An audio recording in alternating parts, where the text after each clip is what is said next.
Pasa a vosotros, hermanos. Ocupen su lugar, por favor. Saludamos a nuestros hermanos que nos acompañan por la transmisión, deseando que la paz de Dios esté con ustedes, donde quiera que se encuentren, en su hogar o en algún otro lugar. Que Dios esté con ustedes. Y bueno, vamos a estudiar la palabra de nuestro Dios. Vamos a abrir nuestra Biblia en el libro de Apocalipsis, en el capítulo 4. Es necesario, ¿verdad?, leer también la profecía y comprenderla. Dice la palabra de Dios que un pueblo sin profecía será esparcido. ¿Por qué? Porque al no comprender la palabra de nuestro Dios, pues muchos inventan, se imaginan cosas, crean fantasías que los llevan a doctrinas equivocadas. Entonces también es necesario que leamos este libro del Apocalipsis, un libro lleno de figuras, ¿verdad? Apocalipsis capítulo 4.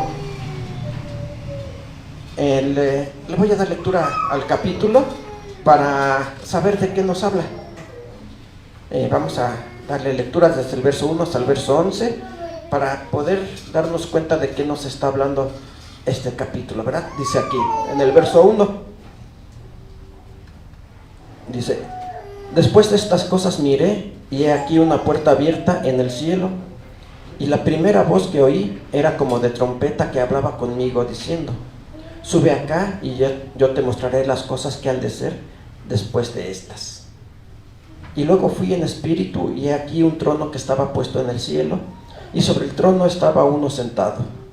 Y el que estaba sentado era al parecer semejante a una piedra de jaspe y de sardio, y un arco celeste había alrededor del trono, semejante en el aspecto a la esmeralda.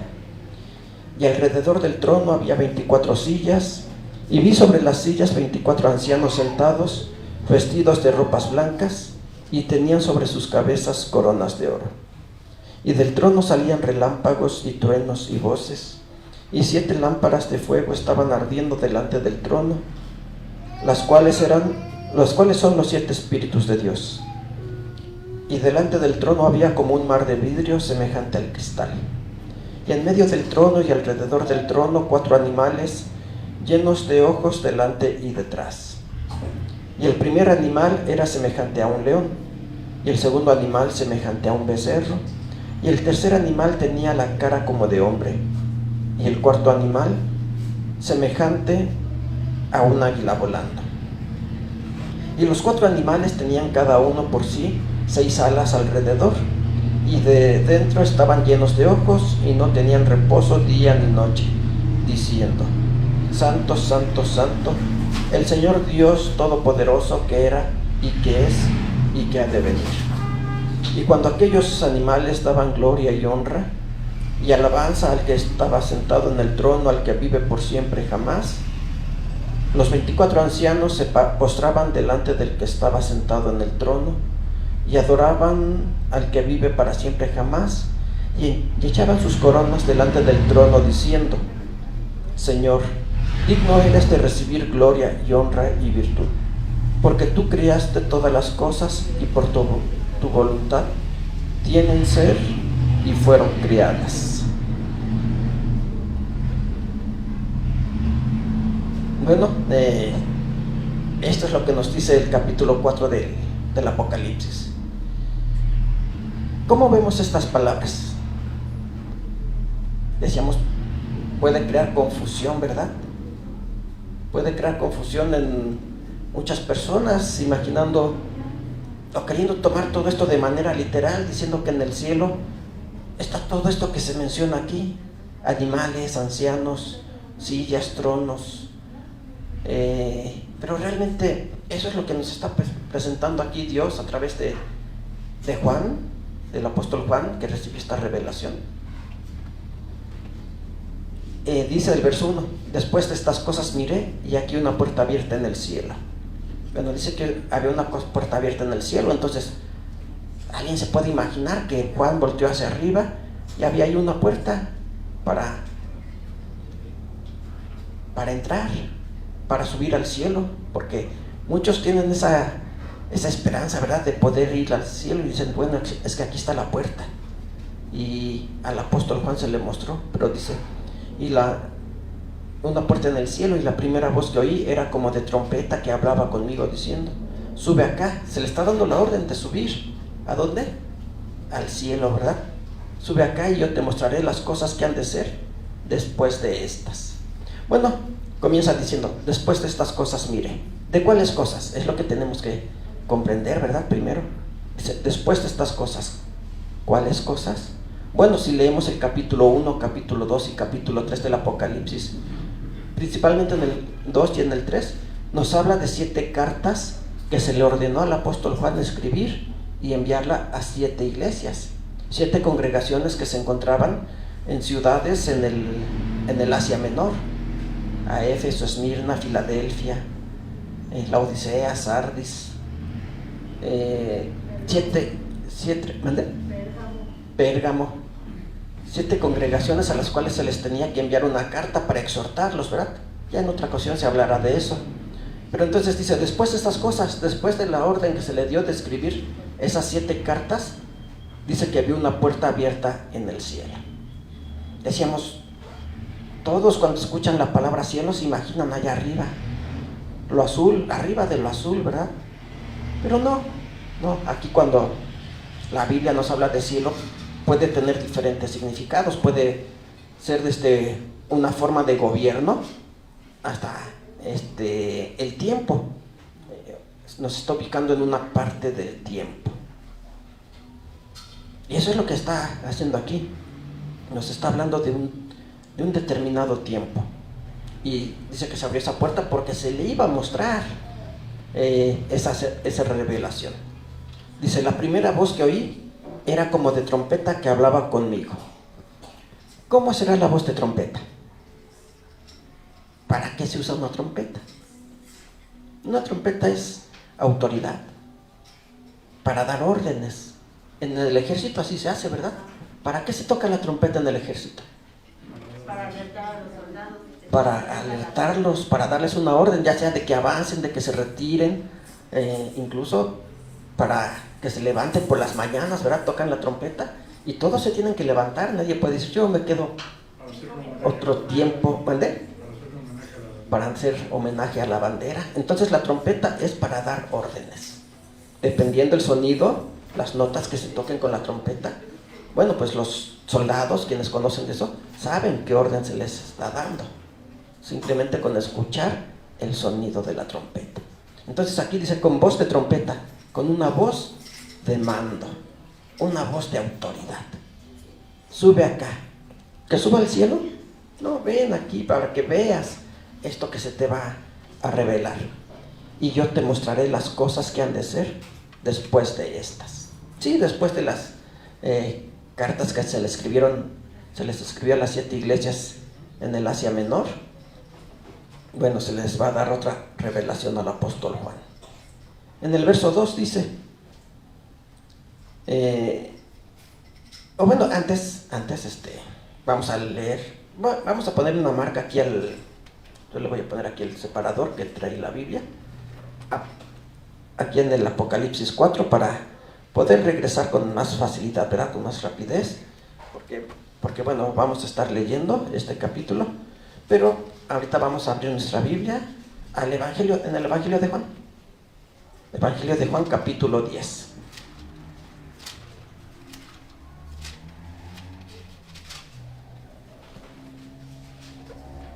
Evangelio de Juan, capítulo 10, verso 9. Dice aquí nuestro Señor Jesucristo.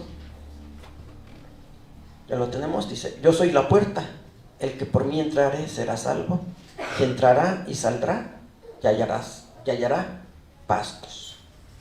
Jesús dice que Él es la puerta. ¿Por qué? Jesús se comparó con diferentes cosas, ¿verdad? Él dijo, yo soy el camino. Él dijo, yo soy el pan de vida. Y cada comparación que hacía era para mostrarnos uno de sus propósitos, de sus cualidades.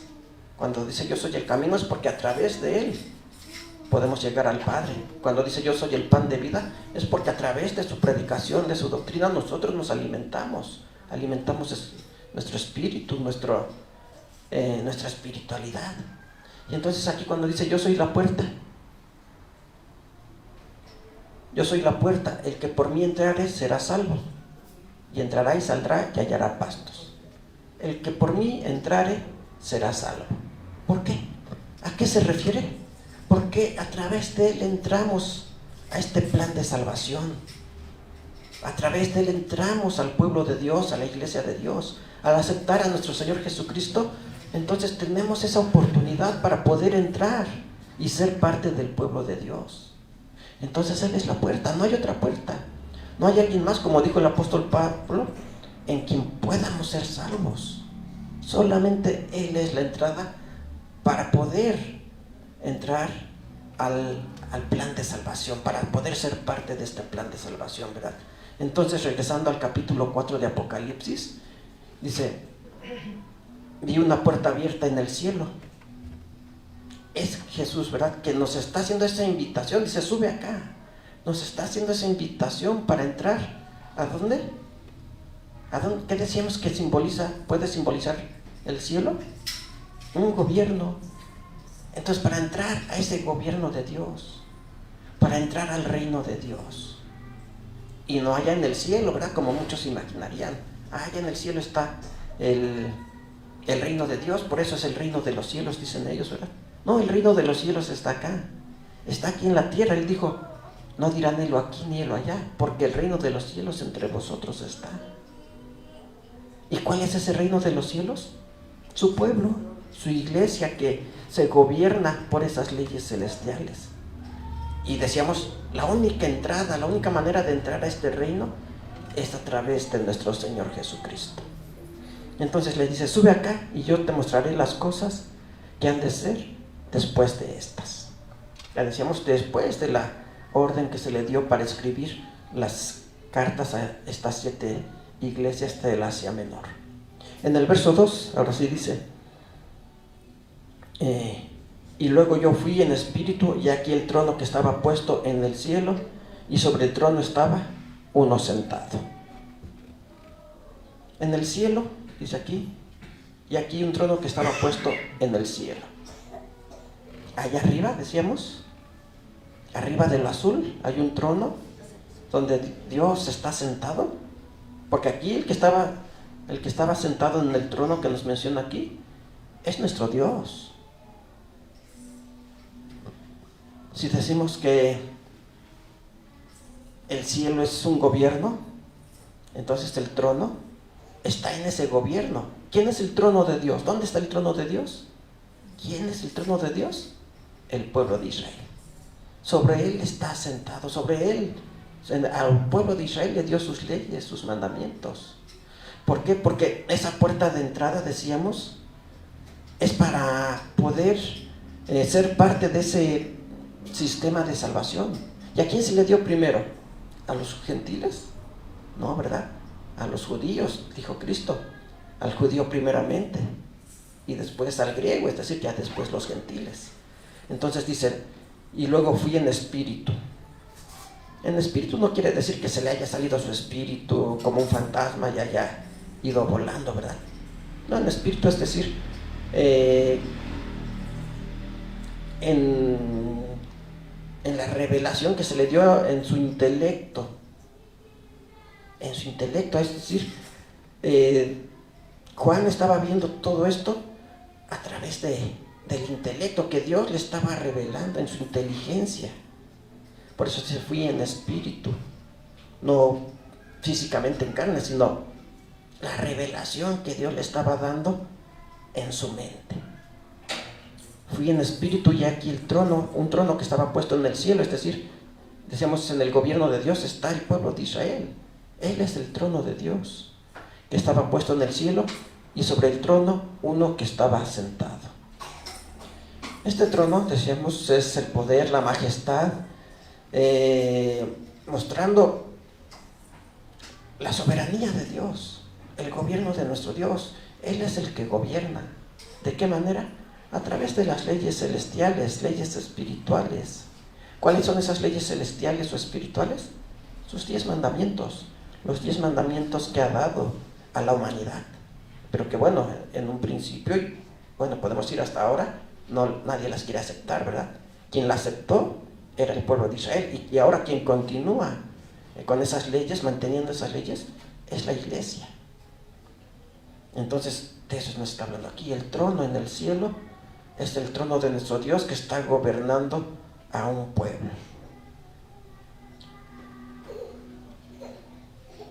Verso 3 dice: y el que estaba sentado era al parecer semejante a una piedra de jaspe y de sardio, y un arco celeste había alrededor del trono, semejante en el aspecto a la esmeralda. Un arco estaba en el trono. ¿Qué tipo de arco?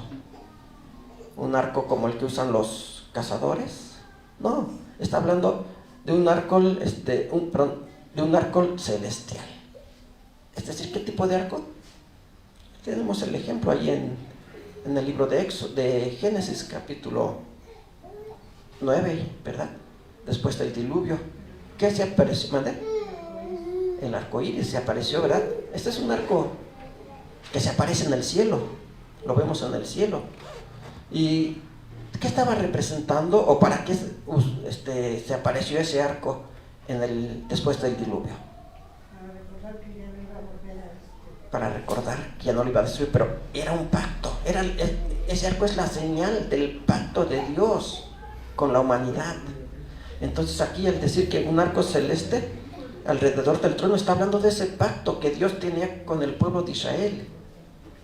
El pacto que Dios tenía con su pueblo y que podemos decir ahora tiene también con nosotros. Nosotros ya hemos entrado a ese pacto, no que Dios haya hecho un nuevo pacto con nosotros, ¿verdad?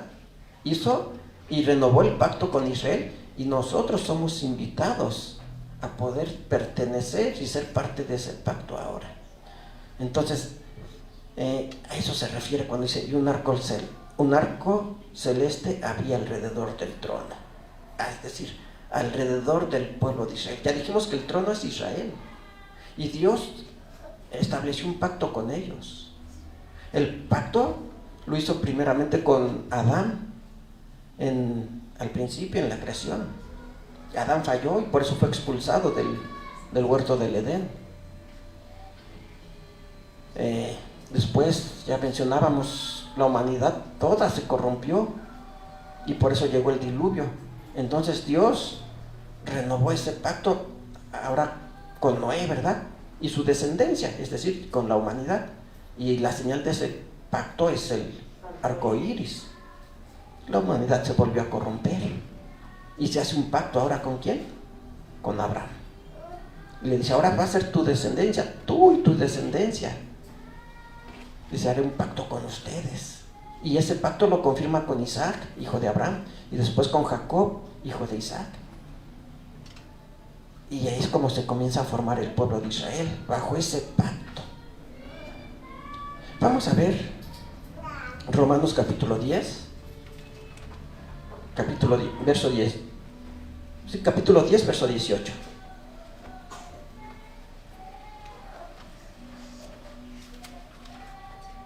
Romanos capítulo 10, verso 18 al 21. Dice,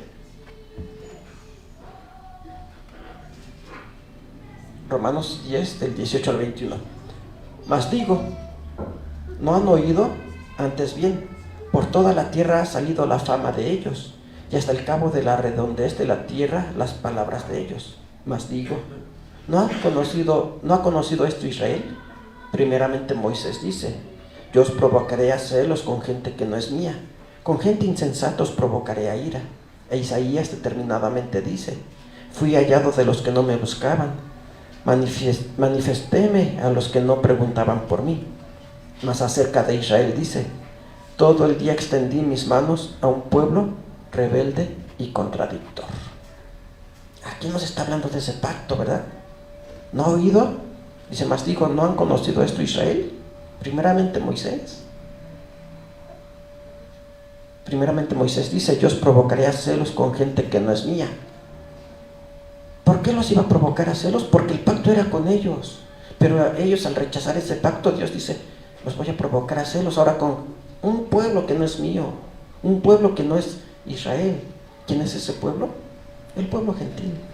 Pero el pacto es con Israel. Y Dios nunca invalidó el pacto que hizo con Israel.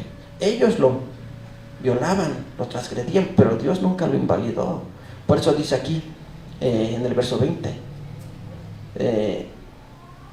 más en el verso 21, mas acerca de Israel dice, todo el día extendí mis manos a un pueblo rebelde y contradictor. Sí, Israel se rebelaba, contradecía, violaba el pacto, pero decía Dios, yo siempre extendí mi mano hacia ellos, porque Dios no iba a invalidar su pacto, ¿verdad? Es un pacto eterno, un pacto perpetuo, y no lo va a invalidar porque Israel lo haya violado. Entonces decíamos, aquí nos está hablando de ese pacto y nos está mostrando, regresando al Apocalipsis capítulo 4, que estábamos en el verso 3, y el que estaba sentado era al parecer semejante a una piedra de jaspe y de sardio, es decir, piedras preciosas, ¿verdad? Que nos están mostrando características de Dios, sus virtudes, y un arco celeste alrededor del trono. Alrededor de Israel estaba ese trono, ese arco, que como veíamos, el profeta Isaías dice, o Dios a través del profeta Isaías decía, todo el día extendí mis manos a ese pueblo contradictor y rebelde, al pueblo de Israel. Dice, y un arco celeste había alrededor del trono, semejante en el aspecto a la esmeralda. Otra piedra preciosa, porque así es como compara Dios las virtudes con piedras preciosas, ¿verdad?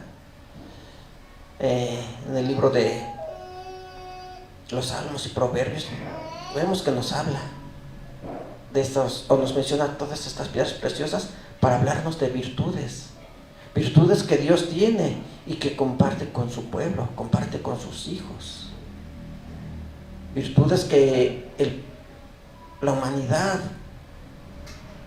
ha perdido, no ha practicado, pero que Dios, como decía ahí, extendiendo su mano misericordiosa, siempre trata de que la humanidad recupere esas virtudes.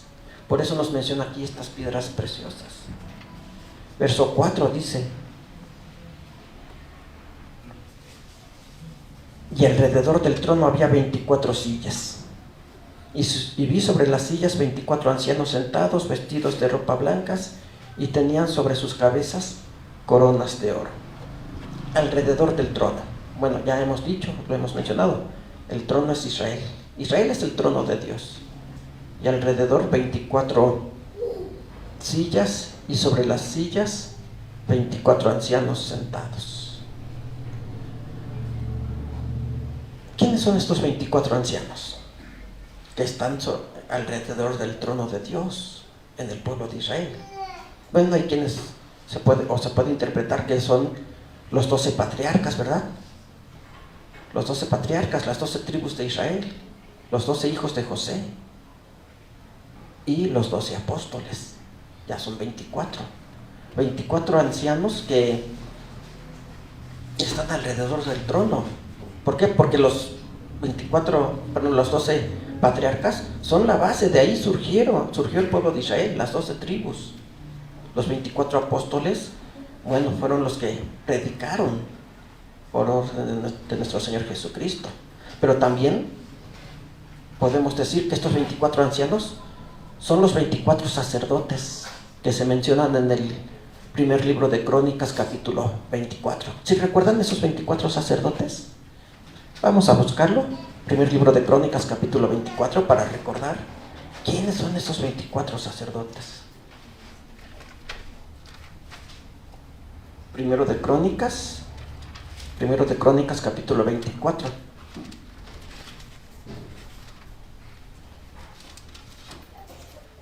Verso 4.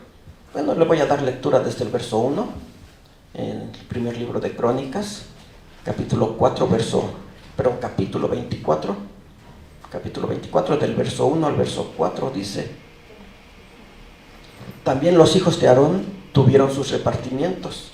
Los hijos de Aarón, Nadab, Abiú, Eleazar e Itamar.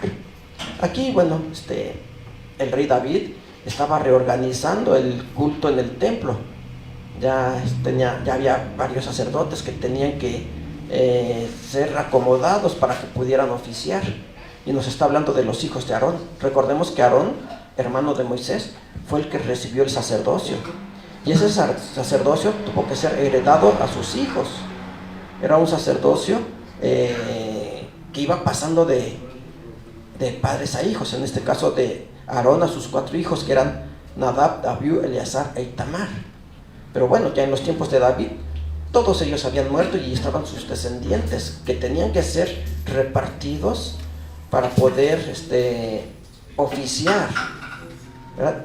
El verso 2 dice: mas Nadab y Abiú murieron antes que su padre y no tuvieron hijos. Bueno, ahí hay 2 menos, ¿verdad? Pero dice: Eleazar e Itamar tuvieron el sacerdocio. Entonces entre ellos 2, entre Eleazar e Itamar, se tenía que repartir. Ya no ellos, porque ellos ya habían muerto, ¿verdad? Sino ahora entre sus descendientes. Verso 3 dice: y David los repartió, siendo Sadoc de los hijos de Eleazar y Ahimelech de los hijos de Itamar, por sus turnos en su ministerio. Y los hijos de Eleazar fueron hallados, cuanto a sus principales varones, muchos más que los hijos de Itamar, y repartiéronlos así. De los hijos de Eleazar había 16 cabezas de familia paternas, y de los hijos de Itamar, por las familias de sus padres, 8. ¿Sí? De Eleazar 16 y de Itamar 8. En total, ¿cuántos son? 16 más 8, 24. 24 ancianos o 24 sacerdotes que tuvieron que ser repartidos para entrar a oficiar. ¿Sí? Ya a partir del verso 7 nos da los nombres de esos 24 sacerdotes y el turno en el que tenían que entrar. ¿Y esto qué tiene que ver, verdad, con lo que estamos mencionando de Apocalipsis 4, de los 24 ancianos que estaban sobre las sillas alrededor del trono? Bueno, pues estos 24 ancianos o 24 sacerdotes nos están mostrando el nacimiento de nuestro Señor Jesucristo. Con respecto al nacimiento de nuestro Señor Jesucristo hay mucha confusión. La mayoría cree que nació el 24 de diciembre, ¿verdad?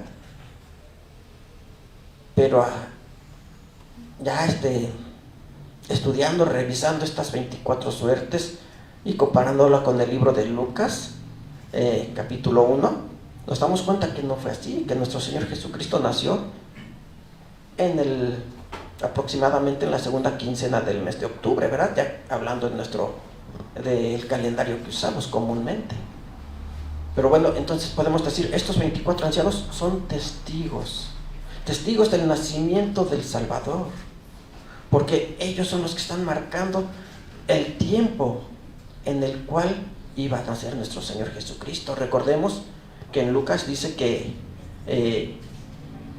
Zacarías, el padre de Juan el Bautista, entró a oficiar según el orden que le había tocado. ¿Y qué orden le tocó? La orden de Abías, que es la octava. Y bueno, y a partir de ahí ya podemos sacar un aproximado de cuándo nació nuestro Señor Jesucristo. Y digo un aproximado porque la Biblia realmente no nos menciona el día exacto, ¿verdad? No nos menciona el día exacto, pero sí nos menciona un aproximado, la octava suerte. Y bueno, decimos ya, haciendo cuentas, nos damos cuenta que nació en lo que nosotros llamamos el mes de octubre, en la segunda quincena aproximadamente. Dice que fueron 12. Sí, a ver, le prestan un micrófono para que puedan escuchar todos. Sí, nuestra hermana pregunta de los patriarcas. Vamos, a ver. Dice usted que fueron los patriarcas y los apóstoles. ¿Sí me nos podría mencionar a los patriarcas? Empezando desde Abraham, ¿verdad? No, bueno, ¿no? ellos no. O sea, los patriarcas, a ver si me lo sé. Cuando mencioné los 12 patriarcas, estamos hablando de los 12 hijos de Jacob, que formaron las 12 tribus, que es Rubén, Simeón, Leví, Judá, Isachar, Zabulón, Neftalí, Gad, Aser, ¿Quién me falta? Dan, Neftalí, ya lo mencionamos, los dos últimos, José y Benjamín, los 12 hijos de José. ¿Esos son los patriarcas? Son los patriarcas porque de ellos se formaron las 12 tribus. Sí, Abraham también fue un patriarca, su hijo Isaac fue otro patriarca, el hijo de Isaac, Jacob, fue otro patriarca, pero de ahí surgieron 12, ya no fue uno solamente, como de Abraham surgió uno que fue Isaac, y de Isaac surgió uno que fue Jacob, de Jacob ya no fue uno, fueron 12. Yo pensé que los patriarcas eran Abraham, Isaac, Elías, O sea, así los todos de ellos. ellos. Sí, como le digo, se les llama patriarcas porque, bueno, eran, en ese tiempo, era un sistema patriarcal. ¿Por qué? Porque el padre era como el gobernador, estaban sus hijos, con su esposa, sus familias, y era como el jefe de la tribu, vamos a llamarle así. Por eso se le llaman patriarcas, era un sistema patriarcal. Pero sí, cuando mencionamos los 12 patriarcas, son los 12 hijos de Jacob, de los que se formaron las 12 tribus de Israel. Gracias. Sí. Bueno, pero aquí decimos, estamos viendo los 24 sacerdotes que son testigos del nacimiento de nuestro Señor Jesucristo, aunque ellos no lo sabían, ¿verdad? Estamos hablando del tiempo de David, siglos antes del nacimiento de Jesús. Ellos no lo sabían, pero Dios ya estaba aquí estableciendo, estaba mostrando el tiempo. Decimos, aunque estos 12 sacerdotes no lo sabían, no lo comprendieron en ese momento. Ellos dijeron, bueno, pues me toca entrar a oficiar en la 8ª suerte, en la 3ª, en la 6ª, en la 9ª. Y no sabían el plan de salvación que Dios ya estaba estableciendo, estaba mostrando. Porque, decimos, está mostrando el tiempo del nacimiento de nuestro Señor Jesucristo. Sí, entonces estos son los 24 ancianos. Vamos a regresar a Apocalipsis capítulo 4. Estábamos en el verso 4, ¿verdad? Y alrededor del trono había 24 sillas. Y vi sobre las sillas 24 ancianos sentados. Alrededor del trono, ¿verdad? Es decir, como un cerco que había. ¿Por qué? Porque estaban mostrando ese plan de salvación, de cómo se iba a iniciar a través de nuestro Señor Jesucristo. Israel, dijimos, él ya tenía un pacto, un pacto que era para ellos, pero que después se tenía que hacer aplicar ese plan de salvación para que también nosotros como gentiles ya pudiéramos entrar, pero siendo la base, ¿quién? Israel. Porque ¿quiénes fueron los primeros convertidos al Evangelio? ¿Quiénes? La iglesia de Dios, ¿con quién se formó en un principio? Con israelitas. Los 144,000 israelitas que creyeron en nuestro Señor Jesucristo. Ellos son la base. Ya después se extendió la predicación, ¿no?, a los gentiles, y decíamos, ya, nosotros tuvimos la oportunidad de entrar, no de que Dios hiciera un nuevo pacto con nosotros, sino nosotros entrar a ese pacto que Dios tiene con su pueblo, con Israel. ¿Sí? Entonces, decíamos, ese plan de salvación se inicia con el nacimiento de nuestro Señor Jesucristo. Y ahí están esos 24 sacerdotes como testigos de cuándo iba a iniciar, de cómo se comenzó a formar ese plan de salvación. Por eso dice aquí 24, y alrededor del trono había 24 sillas, y vi sobre las sillas 24 ancianos sentados, vestidos de ropas blancas. ¿Por qué vestidos de ropas blancas? Bueno, dice nuestra hermana, por la santificación, ¿verdad? El color blanco es lo que representa la pureza. La pureza. Entonces están vestidos de ropas blancas, están mostrando esa pureza con la cual se estaba iniciando el plan de salvación. Y tenían sobre sus cabezas coronas. 28. 5. Porque los sacerdotes que menciona ahí el primer libro de Crónicas 24, ¿tenían coronas? No, no eran reyes, eran sacerdotes. Pero vamos a ver ahorita Isaías capítulo 28 para saber por qué nos dice que esos 24 ancianos vestidos de ropas blancas, que es pureza, ¿por qué también tenían corona de oro? Isaías 28 verso 5.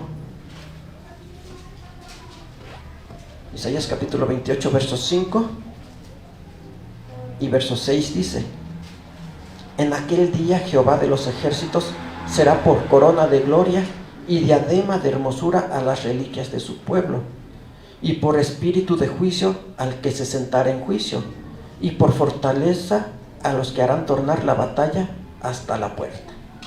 Dice Jehová de los ejércitos será por corona de gloria y diadema de hermosura a las reliquias de su pueblo.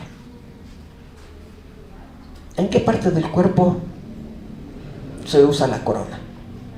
En la cabeza. ¿Y la diadema? Igual, en la frente.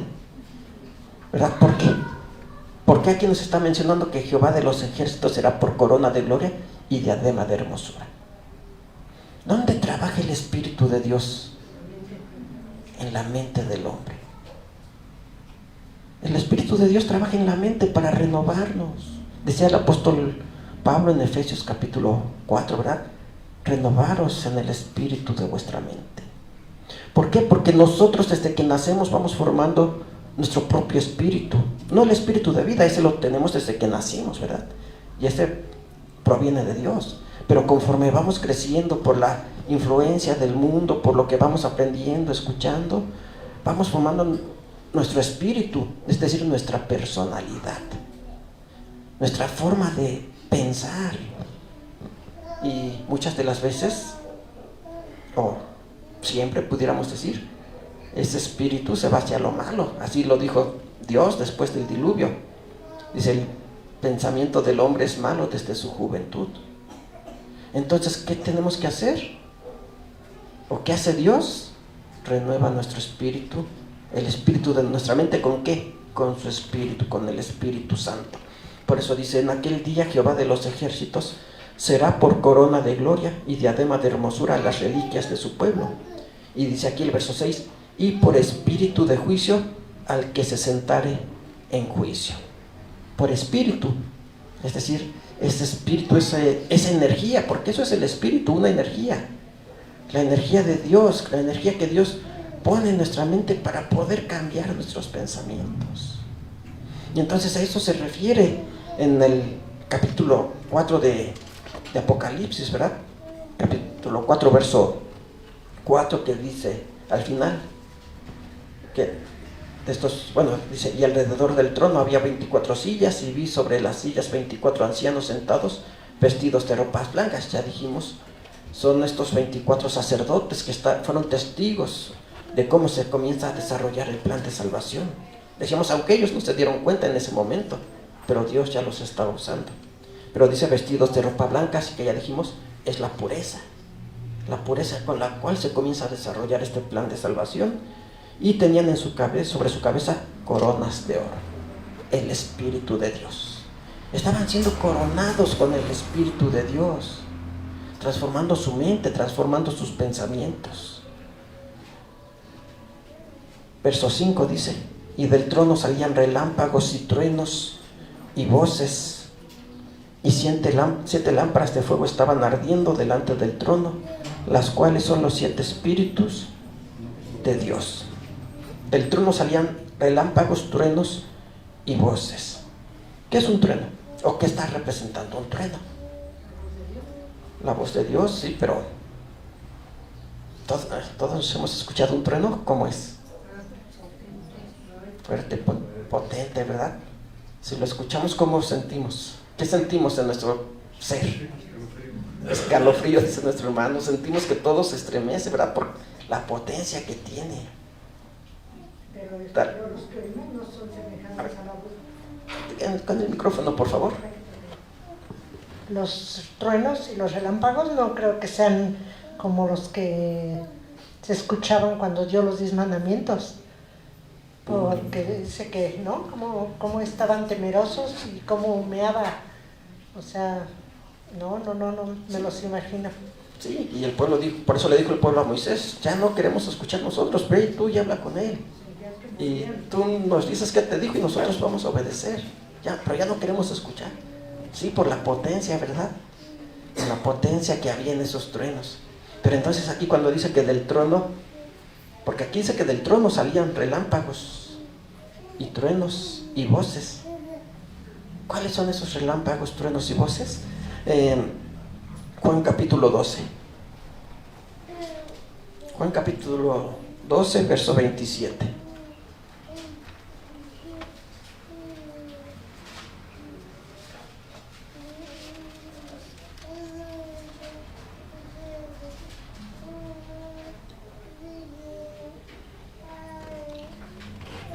Juan capítulo 12, verso del 27 al 31, dice: ahora está turbada mi alma, ¿y qué diré? Padre, sálvame de esta hora, mas por esto he venido en esta hora. Aquí Jesús está clamando a su Padre, ¿verdad? A nuestro Dios. Verso 28, Padre, glorifica tu nombre. Entonces hoy vino una voz del cielo, y lo he glorificado, y lo glorificaré otra vez. Y la gente que estaba presente había oído, decía que había sido trueno, otros decían ángel le ha hablado. Respondió Jesús y dijo: no ha venido esta voz por mi causa, mas por causa de vosotros.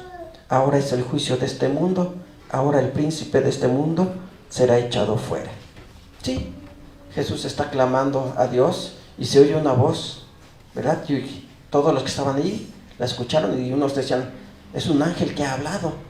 Otros dijeron: no, es un trueno. ¿Y qué les dice Jesús? Esta voz no vino por mi causa, sino por causa de ustedes. ¿Por qué? Por causa de ellos, del pueblo de Israel. Porque eran israelitas los que estaban ahí. ¿Cuál fue esa causa? Lo dice el verso 21. Ahora es el juicio de este mundo. Porque se iba a iniciar un juicio. Entonces, cuando dice que en el verso, o en el capítulo 4, verso 5, cuando dice que del trono salían relámpagos y truenos y voces, está hablando de un juicio. De un juicio que iba a iniciar. ¿Sobre quién? Bueno, ya dijimos que aquí está hablando del pueblo de Israel. Cuando habla del trono es Israel. Ese cielo abierto, ese es el gobierno de Dios, que Dios establece sobre su pueblo, sobre Israel. Entonces, ¿sobre quién era? ¿O sobre quién se iba a iniciar este juicio? Y del trono salían relámpagos y truenos y voces. Un juicio sobre Israel. Se iba a iniciar un juicio sobre el pueblo de Israel.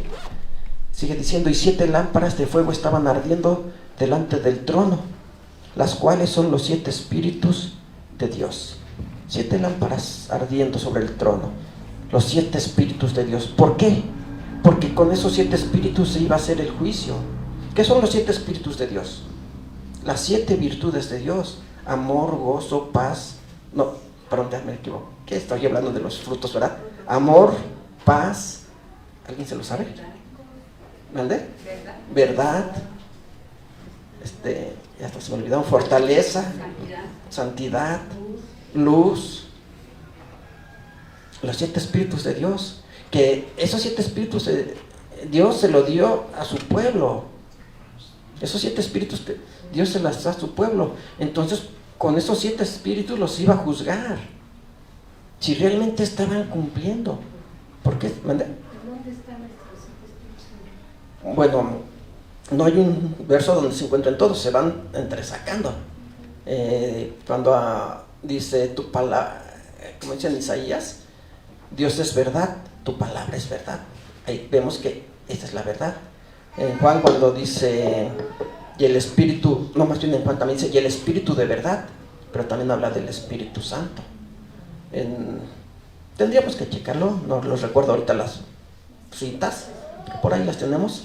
En alguna otra ocasión hablaremos de los 7 espíritus. En Apocalipsis 3:1 también nos menciona. Bueno, ahí menciona los 7 espíritus de Dios, pero el nombre de los 7, o cuáles son esos 7 espíritus, esos los tenemos que ir entresacando de diferentes versos de la Biblia, en el Antiguo y en el Nuevo Testamento. ¿Sí? Entonces, esos 7 espíritus son de Dios, pero ¿dónde estaban? En su pueblo. Dios se los envía a su pueblo. Entonces, para eso eran los 7 espíritus, para juzgar si realmente estaban cumpliendo, ¿verdad? Por eso dice, y 7 lámparas de fuego estaban ardiendo delante del trono, los cuales son los 7 espíritus de Dios. nosotros, la iglesia, ¿tiene los 7 espíritus de Dios? Sí, ¿verdad? Tenemos las virtudes de Dios, pero entonces también con esos 7 espíritus vamos a ser juzgados, si realmente estamos cumpliendo. Pero aquí, bueno, está hablando del pueblo de Israel, el trono de Dios. Pero, bueno, llegamos al verso 5, pero bueno, ya es hora de terminar, ¿verdad? Entonces, por la tarde continuamos. En la tarde continuamos con este tema. Nos quedamos en el 5. ¿Alguna pregunta o duda antes de concluir? Si no, en la tarde continuaremos en el verso 6. ¿Sí?